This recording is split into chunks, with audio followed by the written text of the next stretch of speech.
मुझे उस ईश्वर के बारे में शंका थी जिसका मुझे आपसे समाधान चाहिए था। आर्या जी नमस्ते, पूछिए। पहला तो ये था, भैया आप ईश्वर को मानते हो या फिर नहीं? मैं मानता हूँ, क्योंकि जो ईश्वर सर्वदा सत्य है उसे तो मानना है और मैं उसे मानता भी हूँ। और दूसरा ये है कि ईश्वर एक है या फिर अनेक? ईश्वर सर्वदा एक है, लेकिन पुराणों के आधार पर लोगों ने अपने अपने अलग अलग भगवान बना लिए हैं। कुछ सूर्य को बनाने लग गए हैं, कुछ चंद्र को बनाने लग गए हैं, कुछ गणेश को बनाने लग गए हैं। ये वेद के ना जानने और मिथ्या जान के जानने से हुआ है। इसी वजह से लोग मिथ्या जान पर भरोसा करने लगे हैं।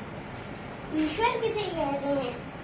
ईश्वर जो सच्चिदानंद स्वरूप, निराकार, सर्वशक्तिमान, न्यायकारी, दयालु, अजन्मा, अनंत, निर्विकार, अनादि, अनुपम, सर्वाधार, सर्वेश्वर, सर्वव्यापक, सर्वांतर्यामी, अजर, अमर, अभय, नित्य, पवित्र और सृष्टि करता है, उसी की उपासना करने योग्य है, वही ईश्वर कहलाता है। आप साईं, ईसा, मोहम्मद, शेख, इनको इन गुणों के आधार पर तोलिए। यदि उनमें यह गुण है तो ईश्वर मानने योग्य है, यदि नहीं है तो वह ईश्वर कदाचित नहीं है। ईश्वर कोई कार्य करता है या फिर नहीं?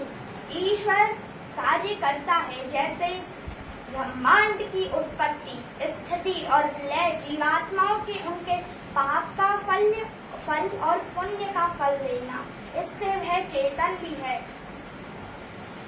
ईश्वर पापी को क्षमा करता है या फिर नहीं? ईश्वर पापी को कदाचित क्षमा नहीं करता, भले ही वो मूसा की शरण में चला जाए, ईसा की शरण में चला जाए, भले ही वो गंगा में स्नान कर ले, तब भी ईश्वर उसके पापों को कदाचित क्षमा नहीं करता। इसलिए वो न्यायकारी और दयालु भी है। धन्यवाद। धन्यवाद।